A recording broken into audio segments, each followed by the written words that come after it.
Hello and welcome back to the channel. It is that time of year once again when 40k players everywhere are getting ready to hit up the pre-order weekend and secure themselves a copy of the latest annual mission deck for matched play.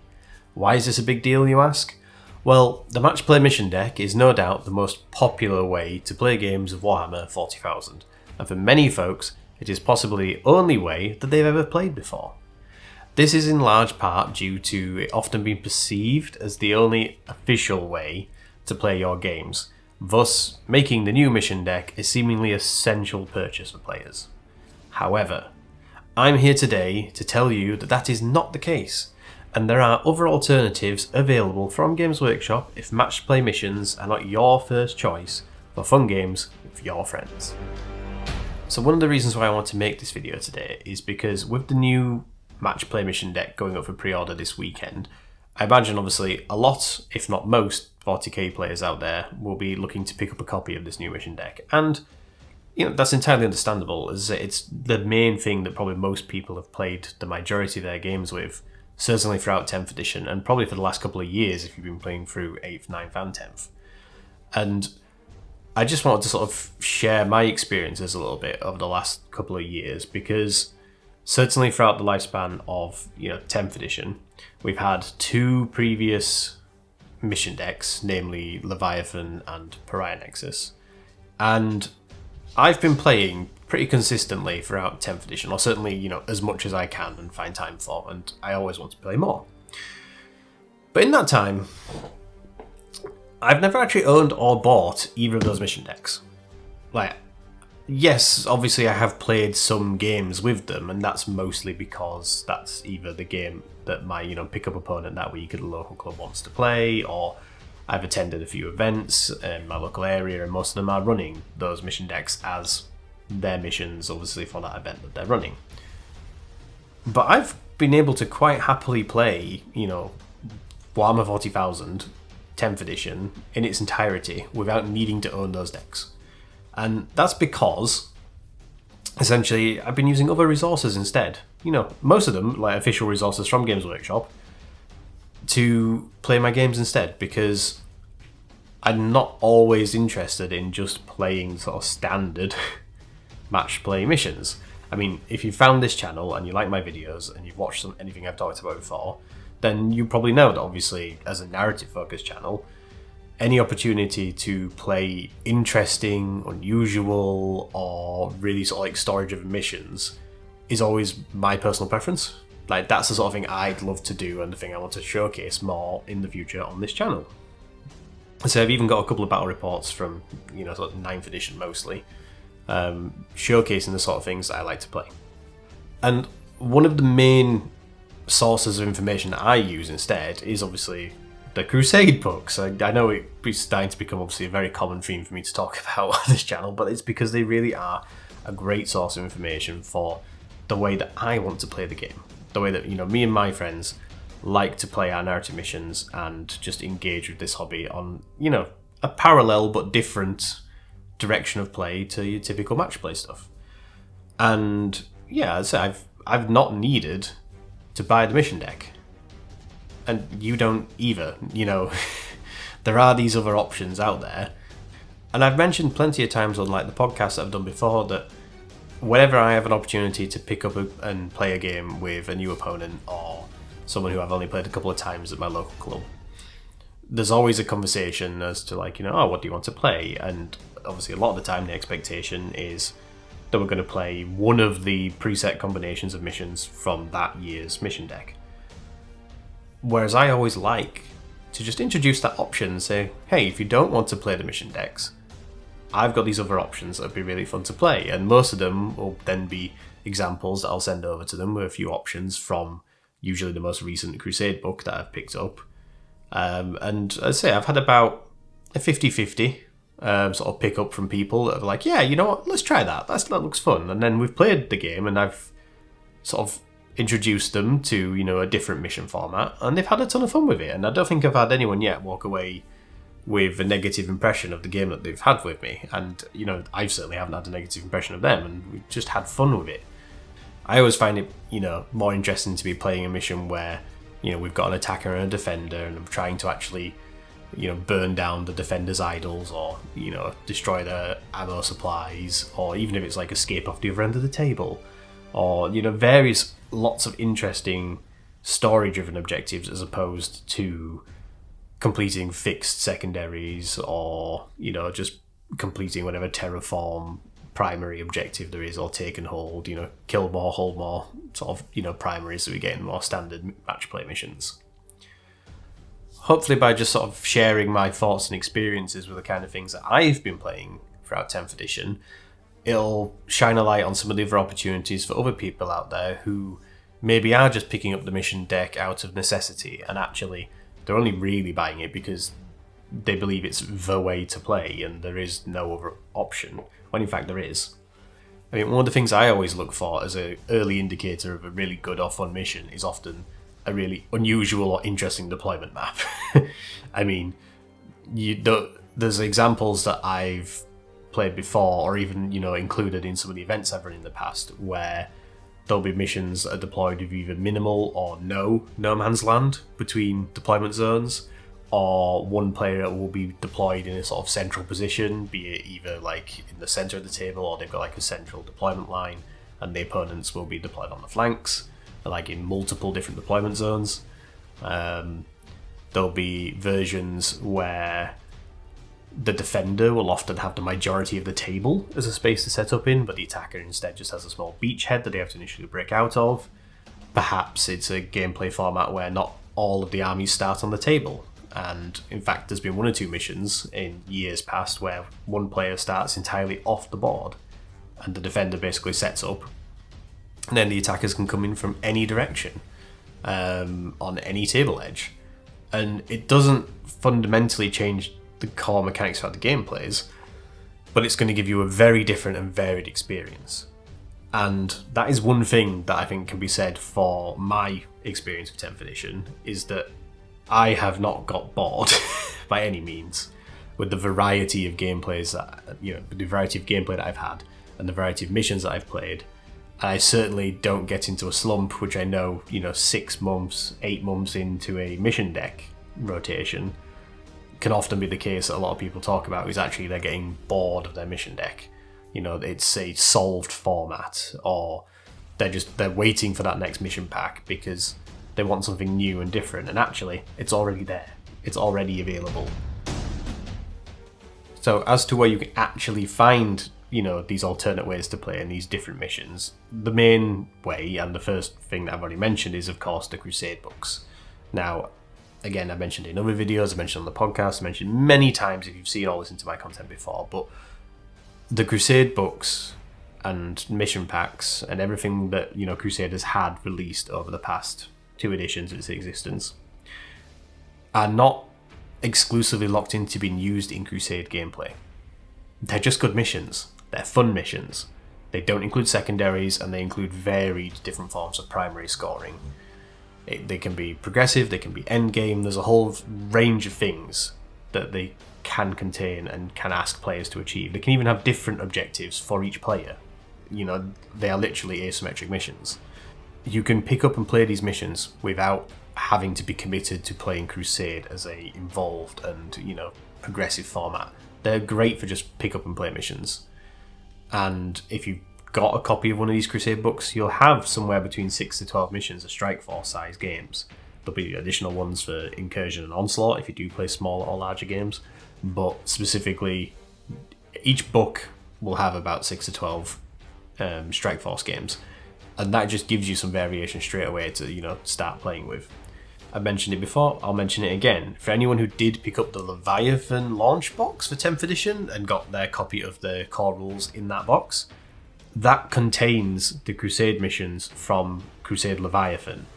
So you might already own a bunch of Crusade missions and not even know it.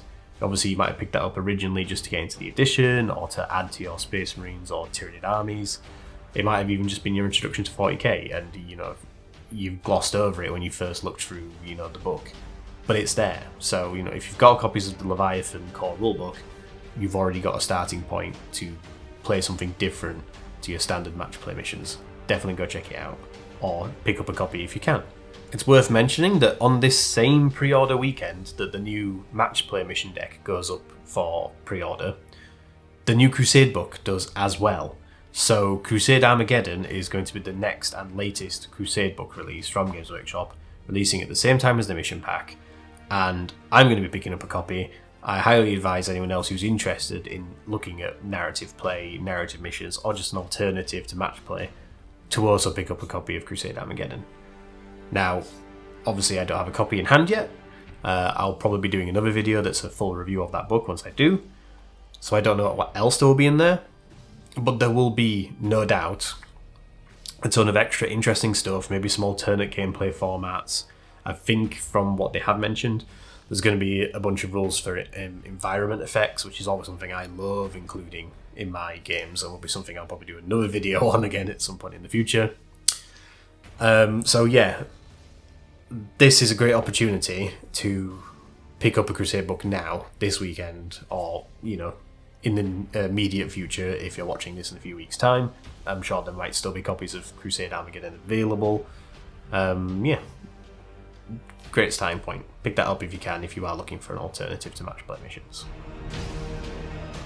The other main readily available source of alternative play missions that you can get hold of relatively easily is actually White Dwarf. So for the past 2 years, Games Workshop has, more often than not, been including a Battle Bunker article series in each of their monthly issues, which includes a custom mission or like a narrative mission for Warhammer 40,000. I think they've also been doing an AOS equivalent as well. Not sure that one's called offhand, but it's there. And if you pick up White Dwarf, or have picked up White Dwarf any time in the last 2 years, if you go back and check those issues, you'll find some missions in there under the Battle Bunker articles. And again, these will often include unusual deployment maps or special mission rules, alternative deployment methods, really just interesting alternate takes on missions and gameplay. I've been keeping a catalogue of them as well, because again, I love collecting these kinds of resources to sort of build up a little catalogue of missions that I can pick from for my games in the future, and White Dwarf could be a good starting point for you to do the same. Speaking of past publications, this is also a great resource for alternative missions. And now, as someone who's obviously, I've been in this hobby for 25 plus years, and I would say that in that time, the majority of the stuff that has been published since probably 8th edition onwards is still really valid and usable today in 10th edition, with sort of minimal tweaking and just sort of updating of rules and verbiage to bring it in line with like 10th edition standards. Now, I have a stack of old publications and stuff from 8th edition onwards. I mean, I've got older ones as well from long editions back. I have a copy of the old Battle Missions book somewhere from 4th edition. But I would say 8th edition onwards, anything you've picked up in that time, if you are someone who's been playing in the last sort of like 5-10 years, then if you've still got copies of campaign books, White Dwarfs, Crusade books, various mission packs, even in some cases the odd codex, might have had something in it. There's often a selection of these missions which you can adapt to use today in 10th edition, and it doesn't take much to do. A lot of it is often just slight changes to scoring, or some, addition keywords, for example, might just need to be updated to be the equivalent of sustained hits or lethal hits or some effect, or mortal wounds. As a more extreme example of a narrative player, I myself still have copies of the original Vigilus campaign books from back in 2017, which include some really interesting and unusual missions. There's one that was designed to be played with the Realm of Battle tiles, so you actually started with just like two 2-foot square tiles, and as you played the battle you would add more tiles and create almost like a game of Snake style board deployment as you sort of played throughout the game. It's mad. It's a game I've always wanted to play. And the other ones where you'd have, again, these realm tiles laid out in different areas, and you'd effectively have a void of empty space between them, and it was meant to represent like combat between like jump armies and flyers and hover units and stuff like that, where there were literally sections of the board that just represent being stuck in the void between like hive spires in the air. So there are some really, really eccentric missions in some of those ones that I know I want to play one day. I've still got them, like, you know, they sit on the shelf, the missions sit rent-free in my head, and, you know, one day I'm going to get to them, I'm going to play them. So even though they're not a recently released 10th edition mission format, there's still something that's there, which one day I want to sit down with an opponent and play a game of, and it'll be great. Again, if you've been playing in the past sort of like 5-10 years, there's a chance you might have picked up some of the other sort of like deck formats that Games Workshop has released in that time. Things like the Open War deck was a big favourite of ours here on the channel. Same with the Maelstrom of War cards that are fondly remembered by many players in 8th edition. And I know even today there's various content creators and YouTubers who still advocate for the return of Maelstrom of War, or, you know, creating their own homebrewed 10th edition versions of those gameplay formats. And you can probably still find these decks on eBay, other, you know, Facebook groups, just general secondhand market, you know, places that you can get Warhammer. If you ask about, there probably will be some people that have old copies of, say, the Open War deck, Maelstrom of War, all these other sort of old gameplay resources, which, I say it old, they're not really that old. We're not talking like, you know, 2nd edition, you know, 40k from back in the early 90s or earlier. This is stuff which will have been readily available in the, you know, like mid 2010s, you know, like 2020, you know, sort of time frame, and people will have these and will be happy to shift them or donate them to their local play group or club, or even just a friend. You know, if you just ask and they happen to have one, well, yeah, why don't we get out the Open War deck that we used to play, you know, 3, 4, 5 years ago? Let's give that a try. They're all still valid. There's not much that you need to do to make them work in 10th edition. One other little aside that I do want to mention is that, of course, you can make up your own missions. Now, I know that that is far easier said than done. I mean, I've done it myself. You know, I take time to sort of create some custom missions, or what I often do is I use the framework of something that's come out as an official publication before. So I'll take things from Crusade Books, I'll take things from Open War decks, I'll take things from the Match Play mission deck, you know, and I'll sort of pick and choose the parts I want to create my own mission that suits a game that I'm wanting to either tell a story or have a particular conflict between two armies, something that we just think will, you know, really represent the game experience we want to have. Sometimes you can even build a mission based around the terrain you have on your table that you want to actually play with. You know, you can format these parameters around anything, really. I know a personal favourite of mine is I like creating some missions where the only scoring is endgame objectives. So you don't have to worry about progressives, you don't have to worry about secondaries, you know, I'm to try and keep scoring, to keep in the race of victory points every game turn. All that matters is either who controls the most objectives at the end of the game, or who controls the most important one, or who's destroyed the most units by the end of the game, whatever the condition might be. But one of my favourites is playing a mission that has fewer objectives, say, you know, 2, 3, maybe 4 objectives at most, rather than sort of the 5 or 6 you would have typically, but not having them on ground level on the table, having terrain that has a more verticality to it, and having those objectives be on the 2nd or 3rd floor of the terrain. And the fact that the armies have to spend the first 2, 3, 4 turns of the game getting to them and holding them is the story in itself. It doesn't matter if you don't score anything on primary in the first, 2nd or 3rd battle rounds, because it all comes down to who's managed to get there and hold that objective by the end of the game. But I know, like I say, I know that is more effort. That is not as easy as picking up a publication or a mission deck or something that has missions there for you, that makes it quick and easier to do in pick up and play games with opponents. And quite often that can be the real barrier to entry, as it were, for trying a more narrative or more convoluted or more just unusual. As unusual doesn't have to mean complicated. Can do, doesn't have to. The fact that you might want to be just doing a pick up and play game at the club makes it quicker and easier for a lot of people to just pick up the mission deck, either randomize the mission or know they're playing, mission set B, C, D, or E, or whatever. But I say just a little conversation with your opponent the days beforehand, just WhatsApp, Messenger, text message, whatever, Discord. However you have that conversation, just being able to propose, I want fancy playing this month's White Dwarf mission. I fancy playing the 4th mission from Crusade Armageddon because it looks really fun. You know in advance before you get there what you both agreed you're going to be playing. And at that point, it's no more complicated to set up and no more time consuming than setting up your terrain layout and your objectives for a match play game. It's just knowing where to look and having that information on hand easily and readily available.